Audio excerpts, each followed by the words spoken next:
თუკი ინტერნეტით უცნობმა პირმა შეერთებული შტატების მოქალაქეობა $900 შემოგთავაზათ, არც კი დაფიქრდეთ, ის თაღლითია. არც მან დაგაბნიოთ, თუკი გზავნილში თქვენი მისამართი პირადი ინფორმაცია და ტელეფონის ნომერიც აღმოაჩინეთ. რისი თაღლითია ეს ინფორმაცია თუ ვერ მოიპოვა. არც ის დაგავიწყდეთ, რომ მწვანებარათის ასაღება წასული უამრავი ჩვენი თანამემამულე წლებია რიგში დგას. შეერთებული შტატების საელჩო გვაფრთხილებს.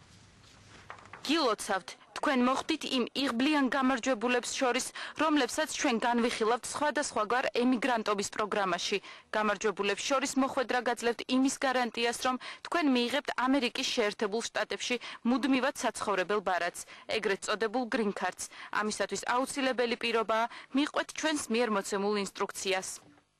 ამ შინაარსის წერილი ელექტრონულ მისამართზე ნინო ხოსიტაშვილს 3 დღის წინ მოუვიდა. საქართველოს მოქალაქეს ამერიკის სახელმწიფო დეპარტამენტის სახელით მწვანებარათის მოგებას ულოცავდნენ და მითითებულ ანგარიშზე Western Union-ის მეშვეობით $880 ჩარიცხვას თხოვდნენ.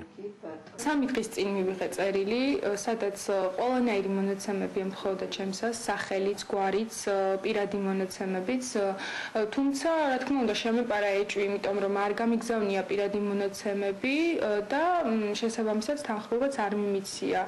ამიტომ დავრეკე საელჩოში და გადავწყვიტე, რომ გამერკვია, იყო თუ არა ეს რეალობა და აღმოჩნდა, რომ იყო უბრალოდ თაღლითობა.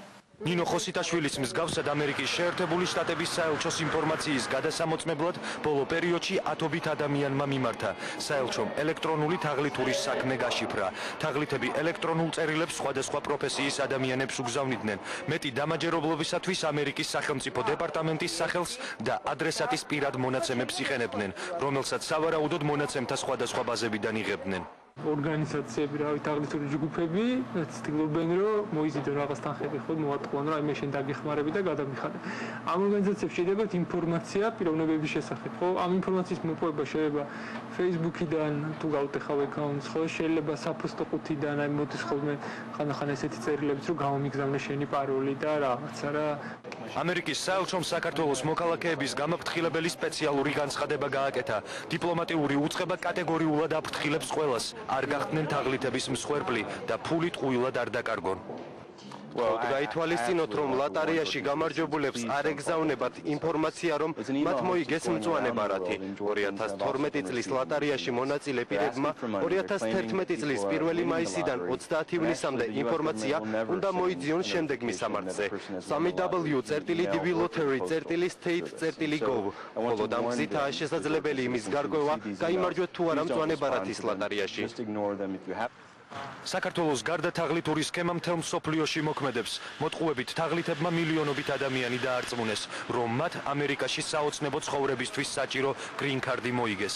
ბარათის მისაღებად მოტყუებულმა ადამიანებმა თანხა მითითებულ მისამართზე გადარიცხეს. იურისტთა ასოციაციას დახმარებისთვის დაზარალებულები ყოველდღიურად მიმართავენ. ჩვენთან საკმაოდ ხშირად მოუმართავთ აღნიშნულის თაობაზე. ხშირ შემთხვევაში მოქალაქეს მოუმართავს და უკვე უთქვია, რომ მე გადავრიცხე თანხა. თუმცა ამის შემდეგ რეაგირება არანაირი არ ყოფილა. ამ შემთხვევაში ჩვენ შეგვიძლია ვისაუბროთ, რომ ეს არის თაღლითობა, ანუ მოტყუებით ქონების მითვისება. ამერიკის სახელმწიფო დეპარტამენტის ცნობით 2010 წელს საქართველოს 699 მოქალაქემ მოიგო green card-ი.